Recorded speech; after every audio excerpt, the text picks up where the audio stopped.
विश्वास है।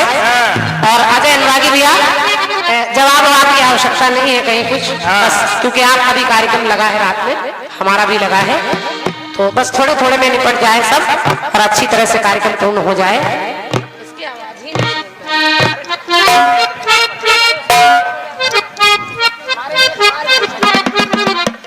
गीत कह रहा है क्या के प्रेम की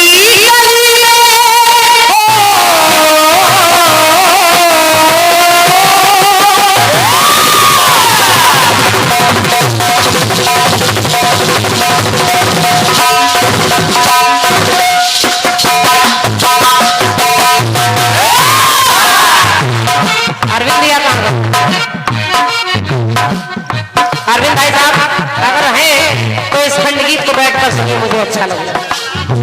अंतिम खंड गीत है मेरी ओर से, चलते चलाते आपके आनंद के लिए इकट्ठी सुना रही हूँ, सुनिए सुनिए। के प्रेम की गली में छोटा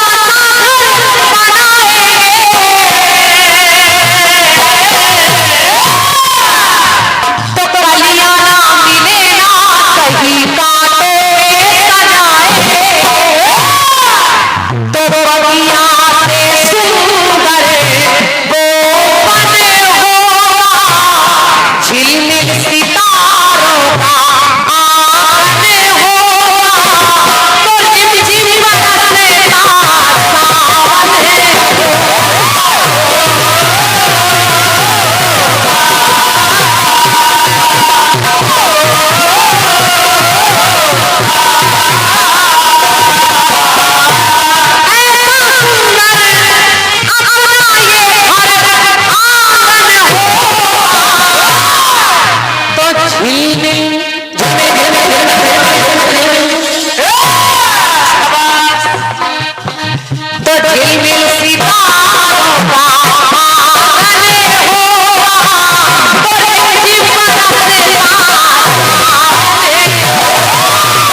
सुनिए सुनिए। यहाँ से वहां तक जितने लोग बैठे हैं, अंतिम खंड गीत है मेरा। एक बार जिस समय भोलेनाथ का विवाह मां भवानी से हो गया, और ये किसी पुस्तक में नहीं है, केवल मस्तिष्क पुराण से ले रही हूँ। केवल आपके चेहरों पर हंसी आ जाए अरविंद भैया, और आपको टुकड़ा अच्छा लग जाए, आज की जनरेशन को देखते हुए टुकड़ा सुना रही हूँ। बिल्कुल बिल्कुल। अब जरा देखिए, माता भवानी का विवाह भोलेनाथ से हो गया, और अधिकतर जब लड़कियां शादी के बाद पहली बार अपने ससुराल से अपने मायके में आती हैं, तो 4-6 औरतें देखने के लिए जरूर आ जाती हैं कि लड़की क्या पहने हैं, दूल्हा कैसा है, कौन सी गाड़ी से आई है, कैसा दिख रहा है दूल्हा, ये सब बातें होती हैं। तो ऐसे ही माता भवानी जब शादी के बाद अपने मायके में आई और आकर बैठी, तो उनकी 8 सहेलियों ने उनको घेर लिया। दूल्हे ने व्रत रखा कि नहीं रखा? अब सहेलियों ने जब घेर लिया तो सहेलियां माता से कहने लगी कि हे देवी देवी, देखने में तो तुम बड़ी सुंदर लग रही हो, लेकिन ये बताओ हमारे जीजा जी कैसे हैं? जीन्स वगैरह पहनते ही नहीं पहनते? राजू सैनी भैया, हमारे आदमी श्री राजू सैनी जी 25 के निवासी हैं। आपकी ओर से 101 मुद्राओं का पुरस्कार है, मेरी ओर से बहुत बहुत धन्यवाद भैया को। सुनिए, हमारी माताएं बहनें भी सुन रही हैं, आपकी सुनिए सुनिए। अब जब सहेलियों ने कहा कि बताओ हमारे जीजा जी कैसे हैं, तो मैया ने कहा सब बढ़िया है, कोई टेंशन नहीं है, लेकिन सहेलियों ने कहा नहीं, हमें कुछ दाल में काला लग रहा है, कोई तो बात गड़बड़ है, तुम्हारा चेहरा तुम्हारी जबान का साथ नहीं दे रहा, बताओ देवी जीजा जी कैसे हैं? तो मैया ने कहा सुनो, अब इतना पीछे पड़ी हो तो सुनो, हमारे पिया यानी तुम्हारे जीजा जी कैसे हैं? तो मैया ने कहा क्या कि सुनो सखी हो पिया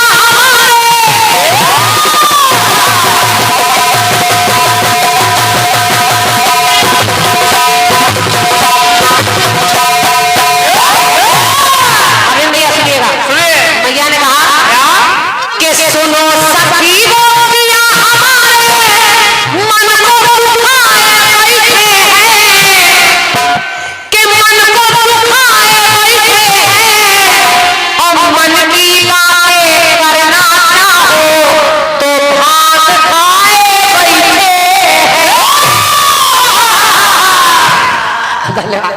समझो, अगर मन की बात करना चाहो तो कौआ भाग खाए बैठे हैं। कोई बात कहो तो केवल हंस देते हैं बस।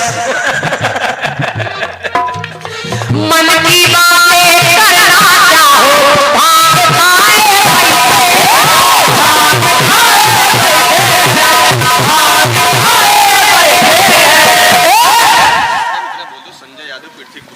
इंतजार कर रहा, नानू यादव। भैया हमारे संजय यादव जी आपका कोई इंतजार कर रहा है यहाँ पर। पृथ्वी का पूर्वा, पृथ्वी पूर्वा, अच्छा पृथ्वी पूर्वा से जो भी आए हैं भैया हमारे संजय यादव जी इंतजार कर रहे हैं, वो उनसे यहाँ पर मंच के पास मिल ले। सुनिए सुनिए सुनिए। मन की बातें करना चाहो अरुण भैया कि सुनो सखी वो पिया हमारे मन को दुखाए बैठे हैं, और मन की बातें करना चाहो तो भाग खाए बैठे। और इतना ही नहीं कि भाग का नशा जो उतर गया तो चिलम लगाए बैठे हैं, चिलम से फुर्सत अगर मिले तो समाधि लगाए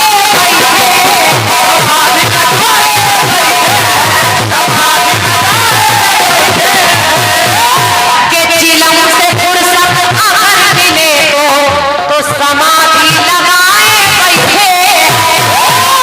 और इतना होता तो बर्दाश्त कर लेती, लेकिन भैया ने कहा सबसे बड़ी टेंशन तो इस बात की है कि जिसके सर पर बैठी, जिसके सर पर बैठी साली होगी। गंगा का खोपड़ी पे बैठा है, समझो, चंद्रमा साधु मस्तक पर बैठा है, कोई पर्सनल बात करना चाहो तो समय ही नहीं उनके पास। तो जिसके सर पर बैठी साली होगी तो खुश कैसे उसकी घरवाली।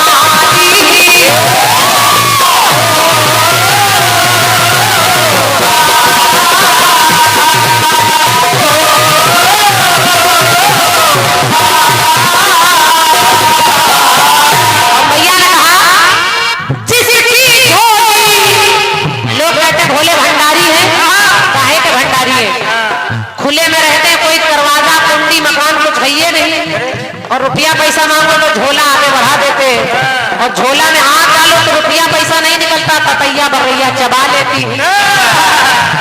तो जिसकी झोली सदा रहती खाली होगी, तो जिसके सर पर बैठी साली होगी तो खुश कैसे उसकी घरवाली।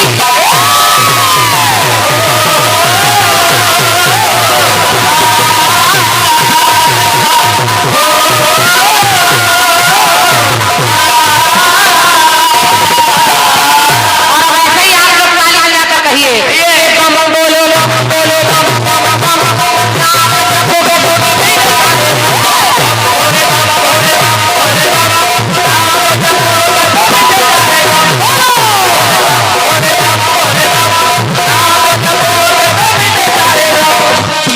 हम कोई अपने लिए नहीं बुलवा रहे हैं, इनके दरबार में खड़े हो आप। बहुत कम नसीब होता है कि अच्छा शरीर मिला है, अच्छा मन मिला है, धन लगा कर आप आए हैं, भगवान का कीर्तन मिल रहा है। इससे अच्छा मौका क्या होगा? शिवरात्रि का पर्व है, भोलेनाथ इतनी जल्दी प्रसन्न हो जाते हैं। भोलेनाथ जैसा देवता दूसरा नहीं मिलेगा। अगर आप धोखे से भी गंगा जल चढ़ा दे या पानी चढ़ा दे या फेंक कर भी फूल चढ़ा दे तो ये प्रसन्न हो जाते हैं। एक बार एक चोर घंटा चुराने के लिए दरबार में गया, पीतल का बड़ा सा घंटा टंगा है, ऊपर पहुंच नहीं पा रहा है, तो उसने सोचा कोई देख नहीं रहा, तो उसने शिवलिंग पर पैर रखा और घंटा उतारने लगा। भोलेनाथ प्रकट हो गए, कहेंगे मांग ले बच्चा, क्या मांगता है? मांग ले बच्चा, मांग ले बच्चा। उसने कहा मैं तो चोर, और भोलेनाथ मुझे वरदान देने को कह रहे हैं। उसने कहा भोलेनाथ क्षमा कर दीजिए। भोलेनाथ ने कहा परेशान मत हो बच्चा, दुनिया मेरे ऊपर फूल चढ़ाती है, फल चढ़ाती है, मेवा चढ़ाती है, दूध चढ़ाती है, अरे तू तो खुद मेरे ऊपर चढ़ गया है। तुझसे बड़ा भक्त कौन होगा। इसलिए इतने सरल देवता है ये, और जब इतने सरल है तो मना लीजिए दोनों हाथ खोल कर और कहिए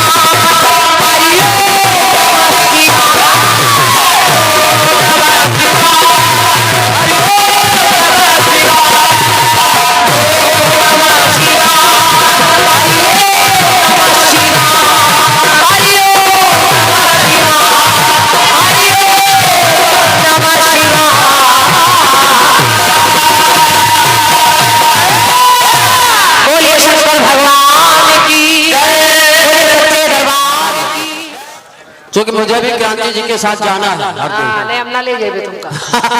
कोई बात नहीं, बहुत अच्छा कार्यक्रम हुआ, आप लोगों ने पूरे मनोयोग से सुना और अंत में क्रांति जी ने खंड गीत के माध्यम से भगवान भोलेनाथ के प्रसंग से आपको हंसाने का भी प्रयास किया। सोचने का नजरिया अलग अलग है। पार्वती जी भी भले सोच रहे हैं कि अच्छा हमें पर मिला, आपने कहा क्या, सुन तो लो। तो एक सखी ने कहा पार्वती जी तुमको बहुत आराम है भगवान शंकर के यहाँ। अच्छा अच्छा भैया, राज भैया की ओर से ये बची हुई राशि हमारे लिए है, बहुत बहुत धन्यवाद है, 254 रुपये। तो एक ने सखी ने पार्वती जी से कहा कि भगवान शंकर के यहाँ से ज्यादा तुमको कहीं आराम हो ही नहीं सकता। जिनके घर नहीं तो लीपने पोतने का कोई मतलब नहीं, कपड़े पहनते नहीं, बागंबर ओढ़ते तो वॉशिंग मशीनों कोई जरूरत नहीं, लाइट की समस्या चंद्रमा है ही है, पानी की भी समस्या नहीं, गंगा जी बही रही है, तो ऐसा घर कहाँ मिलेगा। तो सोचने का तरीका है अपना। एक महिला ने, चूंकि हमारी मात्र शक्तियां भी यहाँ पे भगवान भोलेनाथ के दरबार में, एक छोटी सी घटना बता के मैं अपनी वाणी को विराम देता हूँ। एक महिला ने भगवान शंकर की तपस्या किया, भगवान शंकर प्रकट हुए, भगवान शंकर ने कहा वरदान मांगो, तो महिला ने कहा ज्यादा नहीं 3 वरदान चाहिए। तो भगवान शंकर ने कहा लेकिन सुनो हमारी शर्त है, जितना तुमको मिलेगा उससे 10 गुना तुम्हारी सास को मिलेगा, अगर मंजूर हो तो बताओ। महिला ने कहा ठीक है। पहला वरदान मांगा कि प्रभु हमारे खाते में 1 करोड़ आ जाए। महिला के खाते में 1 करोड़, सास के खाते में 10 करोड़। फिर महिला ने कहा मैं सुंदर हो जाऊं, सास विश्व सुंदरी हो गई। अब महिला ने सोचा जो मैं मांग रही हूँ उससे 10 गुना हमारी सास को मिल रहा। महिला ने दिमाग लगाया, कहा भोलेनाथ अंतिम वरदान, हमको हल्का सा हार्ट अटैक आ जाए, 15 दिन का टाइम है, जब समझ में आवे तब तालियां हो जाना। महिला को हल्का सा हार्ट अटैक आया, सास सीधे ऊपर। तब से भगवान शंकर जी त्रिशूल लेके उस आदमी को ढूंढ रहे हैं जिसने कहा था महिलाओं की बुद्धि नहीं होती। इसलिए मात्र शक्तियों को नमन करता हूँ, प्रणाम करता हूँ। बहुत अच्छे ढंग से आप लोगों ने सुना है। चलते चलते आप सबको फिर विशेष प्रणाम करता हूँ। फिर कभी मुलाकात होगी, फिर मिलेंगे इसी मंच पे। कभी कभी कुछ लोग मिलते तो खुशी होती, कुछ लोग मिलते तो कष्ट होता। जैसे एक 90 साल के बुढ़ऊ साइकिल से जा रहे थे, एक ट्रक वाला आया, इतने जोर से हारन बजाया कि बुढ़ऊ खंदक में चले गए। जब बुढ़ऊ उठे किसी तरह तो देखा ट्रक में लिखा था फिर मिलेंगे, तो कहीं दादा अब ना मिलना। एक बार मिले खंदक में गए, दोबारा मिलोगे तो सीधे ऊपर नजर आएंगे। जोरदार तालियां। भाई भाई बड़े अपने आदर सम्मान के साथ अपने भाई अजय अनुरागी जी को बुला रहा हूँ।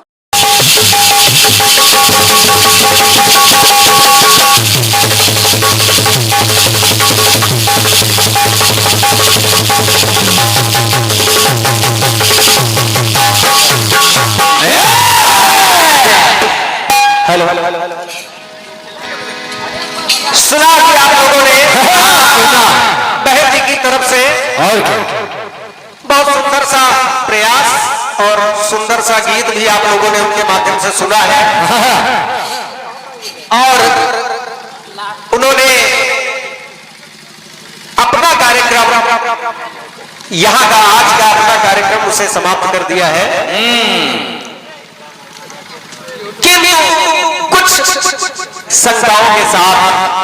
और स्वाभाविक है कि बहन जी कुछ शंकाएं आपके श्रोताओं के बीच छोड़ी है, और जब तक उन शंकाओं का समाधान मैं ना कर दूं तब तक मुझे तो नहीं लगता कि ये जवाबी पूर्णतया से पूर्ण होगी। लेकिन उससे पहले कुछ कहना चाहता हूं, कितना बेहतरीन साउंड है भाई मेरे, लाजवाब। जयंती भाई, मैं आपकी तारीफ में क्या कह दूं, मेरे पास अल्फाज नहीं है।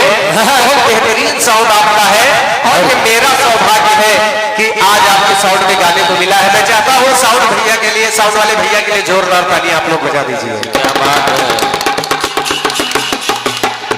कुछ इससे पहले कहना चाहता हूँ, धन्य है हमारे राज भैया जो अपने जीवन की उस दहलीज पर कदम रखने जा रहे हैं जहां संघर्ष भी कम नहीं है।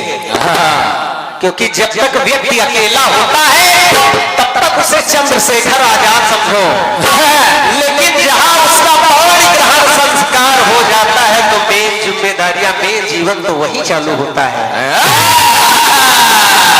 लेकिन आप अपने नए जीवन का जो प्रारंभ कर रहे हैं वो कहीं ना कहीं भोले बाबा के आशीर्वाद से अपना नया जीवन प्रारंभ कर रहे हैं, इसलिए कभी भी आपको कष्टों का मुकाबला नहीं करना पड़ेगा।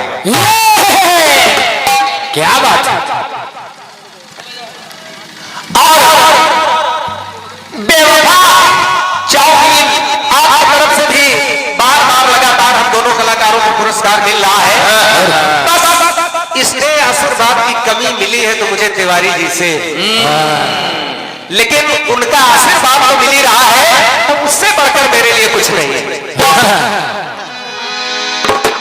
सुनिएगा, कुछ कहूं इससे पहले कुछ कहना चाहता हूं, क्या?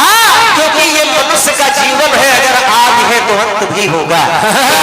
इसलिए कहना चाहता हूं, क्या कि जरा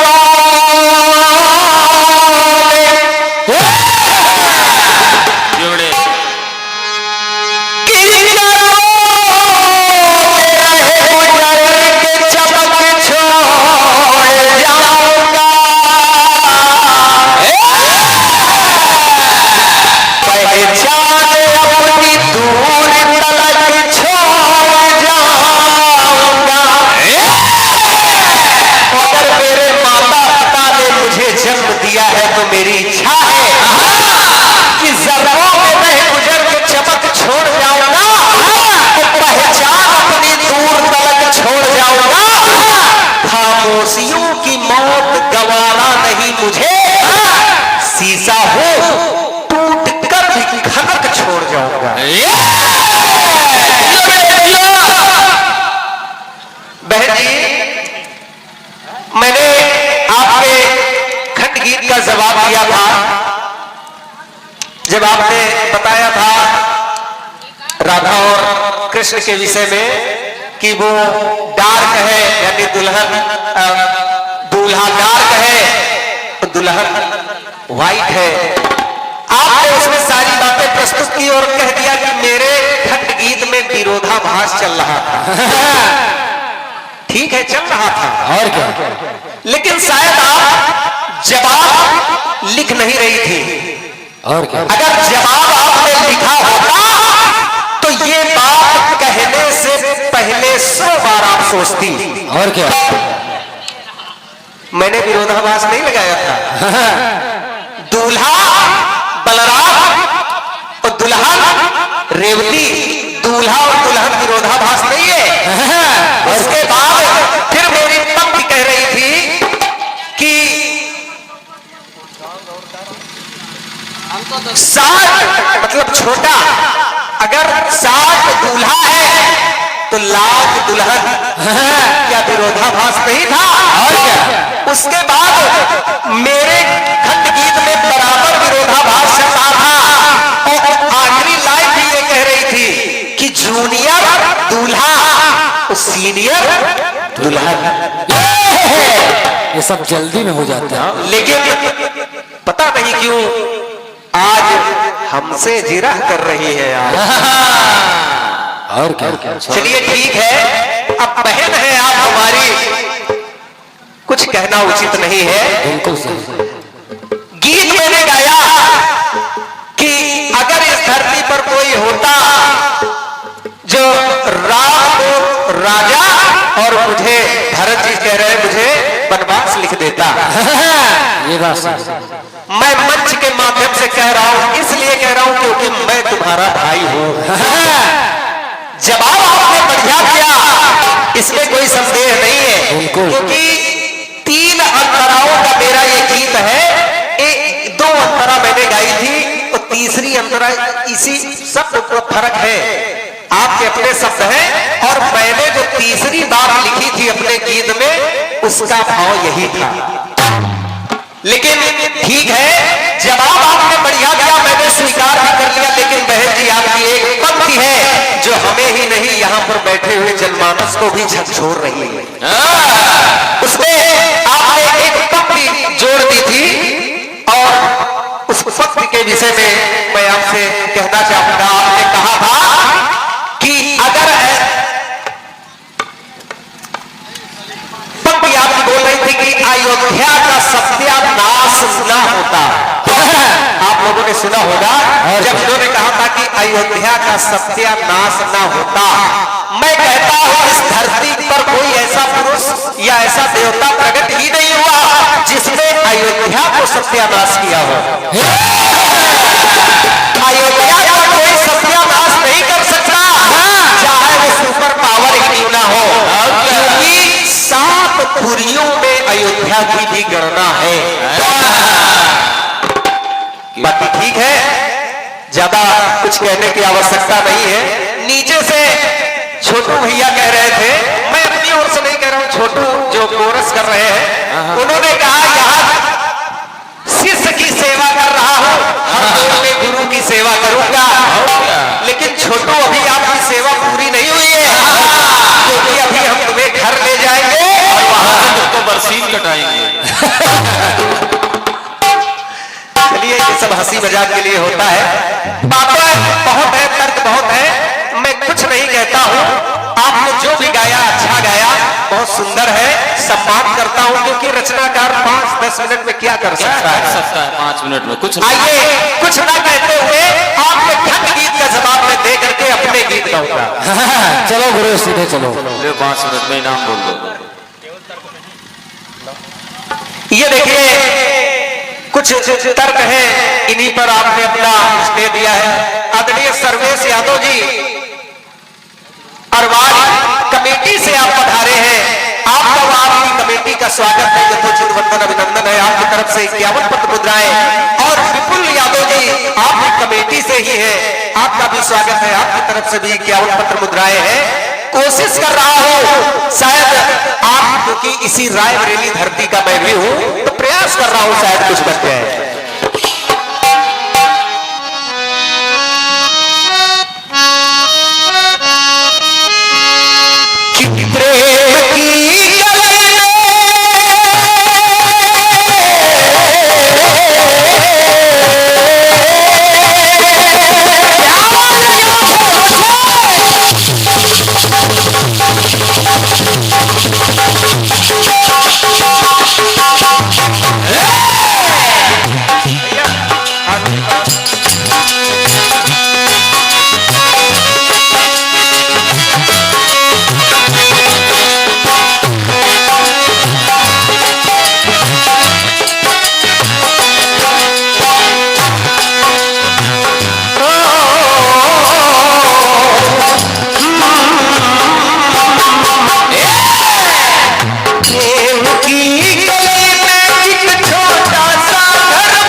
सोचिएगा, बहुत होशियार रहने की आवश्यकता है, क्योंकि अगर पार्वती कह सकती है तो हमारी तुम्हारी भी श्रीमती ऐसा कर सकती है। फिर भाग खाई के बैठे, ये बात तो ठीक था, लेकिन फिर आपने कहा कि भाग की हम क्या, भाग का नशा जो उतर गया तो चिलम लगाए बैठे। अच्छा, वो भाग खाए या छिलम पिए, हमारे पूजनीय है क्या? हमें आपको उनके विषय में ऐसा कहना चाहिए? विचार करना। लेकिन ये बातें पार्वती जी कह रही है अपने सखियों से, लेकिन तभी मैना रानी का आगमन हुआ। तो मैना रानी ने पार्वती, राज भैया बैठ जाइए, हमें अच्छा लगेगा। मैना रानी का आगमन हुआ और मैना रानी ने कहा कि बिटिया ये सखियां कह रही हो अपनी सखी सहेलियों से, अपने पति परमेश्वर होता है, पति अच्छा है कि बुरा है लेकिन वो तुम्हारा परमेश्वर है। तो अपने पति के विषय में ऐसा कह रही हो सखी सहेलियों से, ये जा करके इधर उधर कहेंगी तो कितनी बड़ी बेइज्जती होगी। और शायद अगर वो वास्तव में एक सतीत्व भरी पत्नी है तो वो मायके में कभी अपने पति की बुराई नहीं करती है।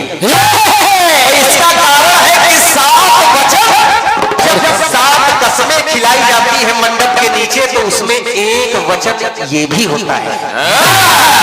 अब देखिए, वो कह, जब ये बात कही तो मां पार्वती ने कहा कि अरे दैया मैं क्या कह गई, मुझे ऐसा नहीं कहना चाहिए था। अब वो अपनी बात को बना रही है और जाके सखियों से कहती है कि वो बातें तो मैं मजाक में कह रही थी, लेकिन वास्तव में मेरे पति है कैसे। वो कहने लगी कि सुनो मेरे पति है कैसे। कैसे कहने लगे कि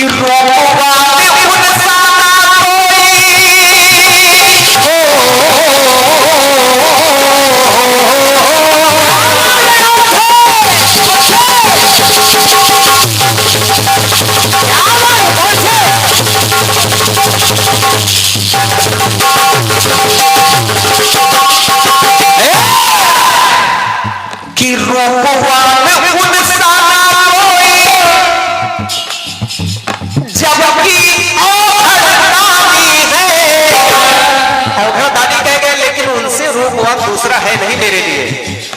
तो फिर कहा कि भूत प्रेत सब संगी साथी, भूत प्रेत सब संगी साथी, ना करे कोई मनमानी। जो उथल पुथल मचा सकते हैं, ऐसे ऐसे भूत हैं उनके साथ, लेकिन वो भी बड़े कायदे से रहते हैं उनकी शरण में। और फिर कहने लगी कि आपस में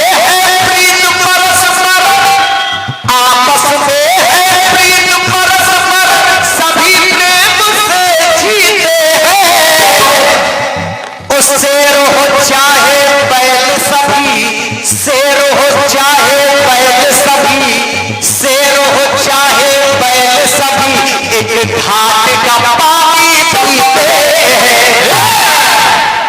चाहे वो शेर हो, चाहे वो बैल हो, मोर हो, सर्प हो, जितने भी एक दूसरे के शत्रु हैं, वो सब उनके पास बड़े प्रेम व्यवहार से रहते हैं। ऐसे उनके आचार विचार हैं। तो शेर हो चाहे बैल, सभी एक घाट में पानी पीते हैं। तो तुम कह रही हो, पहले कहा था कि साली सर पे जिसके बैठी शादी होगी।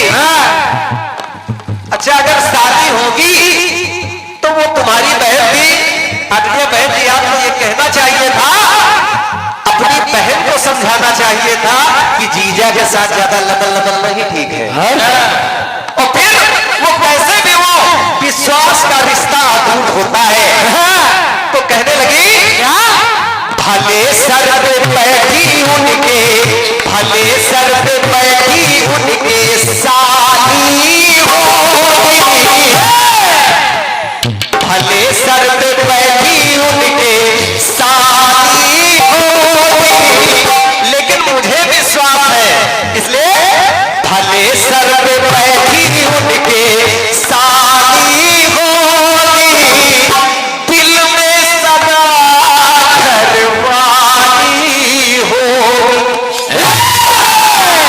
जवाब शुक्ला जी क्या जवाब लिखते हो? इतना विश्वास है मुझे अपने पद पर, और क्या? साली सर पे बैठे जहाज क्यों करे, लेकिन मेरे पद परमेश्वर काम विजयी है।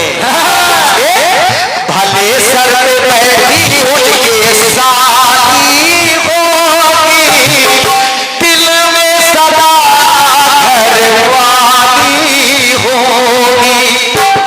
उस संतान को पद में अगर पाली होगी, मुझे उन पे विश्वास है, उन्हें मुझ पे विश्वास है। तो दोनों हाथों से बजती ताली होगी, दिल में सदा घरवाली होगी।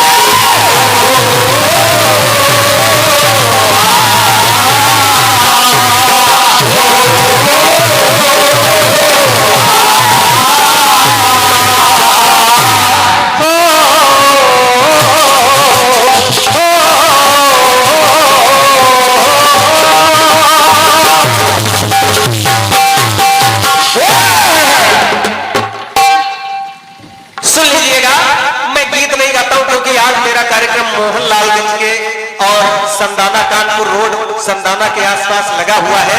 उनका भी कार्यक्रम सही समय से प्रारंभ हो जाए, कुछ आराम भी कर लेंगे हम। तो मैं चाहता हूं, क्योंकि आप लोगों के सामने उपस्थित मेरी इच्छा भी नहीं है जाने की, लेकिन मजबूरी है जाने की, इसलिए मैं गीत ना गा के 2-3 रोमांटिक कट्टी से गा देता हूं। और क्या?